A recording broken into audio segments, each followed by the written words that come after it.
Crusade যুদ্ধ বা ক্রুসেডস হলো একটি ঐতিহাসিক অধ্যায় যা মধ্যযুগে খ্রিস্টান ও মুসলিমদের মধ্যে সংঘটিত হয়েছিল। এই যুদ্ধ শুধু ধর্মীয় নয়, রাজনৈতিক, সামাজিক এবং সাংস্কৃতিক দ্বন্দ্বের একটি দীর্ঘ গল্প। আজকের এই ভিডিওতে আমরা আলোচনা করব ক্রুসেড যুদ্ধের ইতিহাস, এর পটভূমি, কারণ এবং এর দীর্ঘমেয়াদী প্রভাব সম্পর্কে।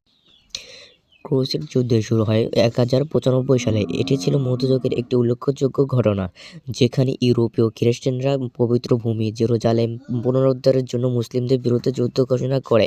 এর প্রধান কারণ ছিল ধর্মীয় আবেগ, যার মূলে ছিল পবিত্র ভূমি রক্ষা এবং খ্রিস্ট ধর্মের প্রসার। তবে এর সঙ্গে যুক্ত ছিল অর্থনৈতিক ও রাজনৈতিক স্বার্থ। মধ্যযুগে ইউরোপে শক্তি বাড়ানোর জন্য এটি ছিল একটি গুরুত্বপূর্ণ প্রচেষ্টা। প্রথম ক্রুসেড শুরু হয় পোপ আরবান এর আহ্বানে 1096 সালে। ইউরোপের খ্রিস্টান যোদ্ধারা জেরুজালেম পুনর্দখলের উদ্দেশ্যে যাত্রা শুরু করে। দীর্ঘ এবং রক্তক্ষয়ী যুদ্ধের পর 1099 সালে তার জেরুজালেমের দখল করতে সক্ষম হয়। এই সময় মুসলিম জনগণের উপর নির্মম হত্যাযজ্ঞ চালানো হয়, যা ঐতিহাসিকভাবে একটি হৃদয় বিদারক অধ্যায়। সালাউদ্দিন আইয়ুবের উত্থান। প্রথম ক্রুসেডের পর মুসলিমরা পুনরায় সংবদ্ধ হয় এবং নেতৃত্ব দেন মহান যোদ্ধা সালাউদ্দিন আইয়ুবী। 1187 সালে তিনি জেরুজালেম পুনর্দখল করেন, যা মুসলিম ইতিহাসের বিরল অর্জন।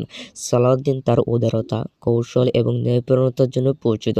তিনি যুদ্ধক্ষেত্রে পরাজিত শত্রুদের প্রতি দয়ালু আচরণ করেন, যা তাকে একটি অন্য নেতা হিসেবে গড়ে তোলে। জেরুজালেম পুনর্দখলের পর ক্রুসেড যুদ্ধ থেমে যায়নি। মোট 9টি বড় ক্রুসেড সংঘটিত হয়, যা কয়েক শতাব্দী ধরে চলেছিল। প্রতিটি যুদ্ধের পিছনে ছিল ভিন্ন ভিন্ন কারণ এবং ফলাফল। মুসলিম ও খ্রিস্টানদের এই সংঘাত শুধু যুদ্ধক্ষেত্রেই সীমাবদ্ধ ছিল না, বরং এর প্রভাব পড়েছিল অর্থনীতি, সংস্কৃতি এবং রাজনীতিতে।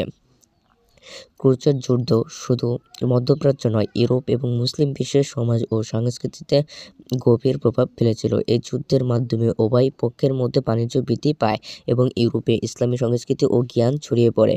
তবে এটি ছিল ধর্মীয় সহিংসতার এক কারণ অধ্যায়, যা ইতিহাসের জন্য এক চিরস্থায়ী শিক্ষা। ক্রুসেড যুদ্ধ আমাদের শেখায় যে ধর্মের নামে সংঘাত কখনই মানবতার কল্যাণ বয়ে আনতে পারে না। এটি ইতিহাসের একটি গুরুত্বপূর্ণ অধ্যায়, যা আমরা ভুলে যেতে পারি না। আজকের ভিডিওটি যদি আপনাদের ভালো লেগে থাকে তাহলে লাইক দিন, শেয়ার করুন এবং চ্যানেলটি সাবস্ক্রাইব করতে ভুলবেন না। নতুন ভিডিওটি আবার দেখা হবে।